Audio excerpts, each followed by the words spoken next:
Budget সভা দেখার পর মমতা ব্যানার্জি ঘুমোতে পারবেন কিনা? খেটে খাওয়া মানুষের বাজেট, গরিবরা জমি পাওয়ার পর সেই খোলা জমিতে, সেই নোনা জমিতে নিচের গতর দিয়ে মোড়া জমিতে সোনার ফসল ফলিয়ে আমাদের পিছিয়ে পড়া রাজ্য এক নম্বর জায়গা দখল করলো সারা ভারতবর্ষ জুড়ে। এর জন্য হকদার হচ্ছেন আজকের আপনারা যারা বসে আছেন, সেই গতর সর্বস্ব মানুষ দিন আনে দিন খান, তাদের জন্য আজকের রাজ্য এত সম্মান পেয়েছে।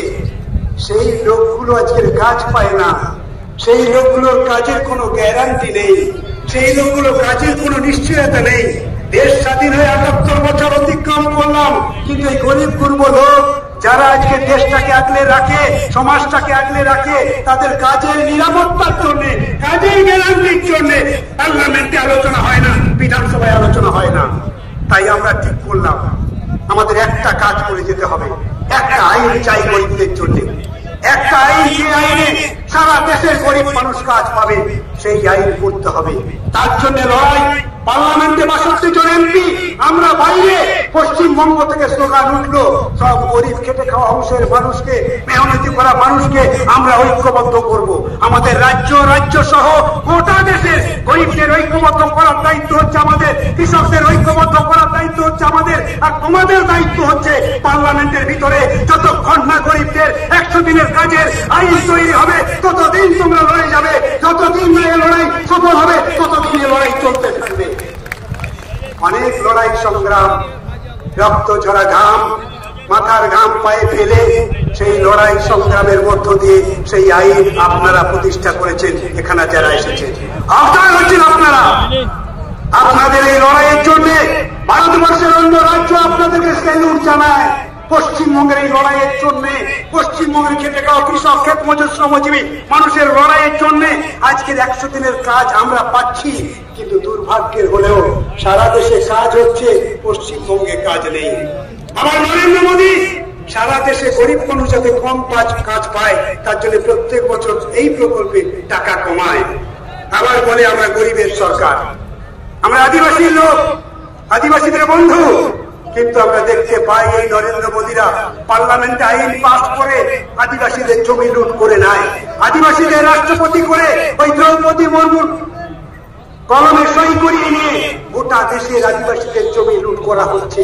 আজকের পাহাড় কর্পোরেটদের হাতে, জঙ্গল কর্পোরেটদের হাতে, আদিবাসীরা খোলা আকাশের নিচে।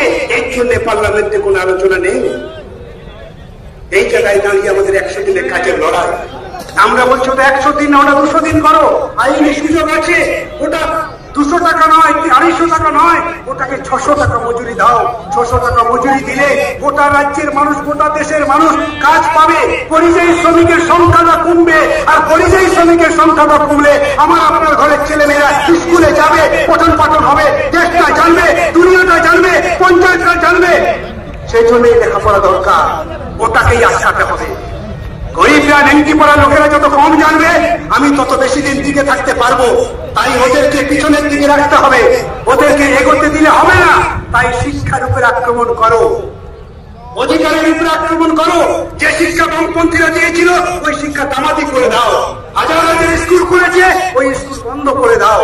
এখন স্কুল বন্ধের তালিকা এসেছে, আমার আপনার ঘরের ছেলে মেয়েদের ভবিষ্যৎ কি হবে? কোথায় যাবে? কোথায় লেখাপড়া শিখছে? সুযোগ নেই। সুযোগ একটা আছে, যদি আমরা ১০০ দিনের কাজটা আদায় করে নিতে পারি তাহলে এই ১০০ দিনের কাজের মধ্য দিয়ে আমার আপনার ঘরের ছেলেমেয়েরা আবার লেখাপড়ার মুখ দেখবে। গ্রাম বাংলাতে অপুষ্টি সন্তানের জন্ম আবার কমে যাবে। এই ১০০ দিনের কাজের সঙ্গে তাদের একটা নিবিড় সম্পর্ক আছে। সেই ১০০ দিনের কাজটা বন্ধ কেন? মমতা ব্যানার্জি চুরি করেছে, তার লোকেরা টাকা লুট করেছে, তাই নরেন্দ্র মোদী টাকা দিচ্ছে না। নরেন্দ্র মোদীর আইনে বলা আছে ১০০ দিনের কাজের আইনে ৩ মাসের বেশি কাজ বন্ধ করা যায় না। কিন্তু নরেন্দ্র মোদী আইন না মেনে ৩ বছরের বেশি কাজ বন্ধ করে রেখেছে। আলোচনা হয়, বিজেপির নেতারা দাঙ্গা বাজাচ্ছে, জমি লুট করে চক্রান্ত করছে। মুর্শিদাবাদের মতন জায়গাতে গিয়ে যে জেলার মানুষ, যে জেলার শ্রমজীবী অংশের মানুষ কাঁধে কাঁধ মিলিয়ে এক সুরে এক পথে চলে, ওই জেলার উন্নয়ন করেছে।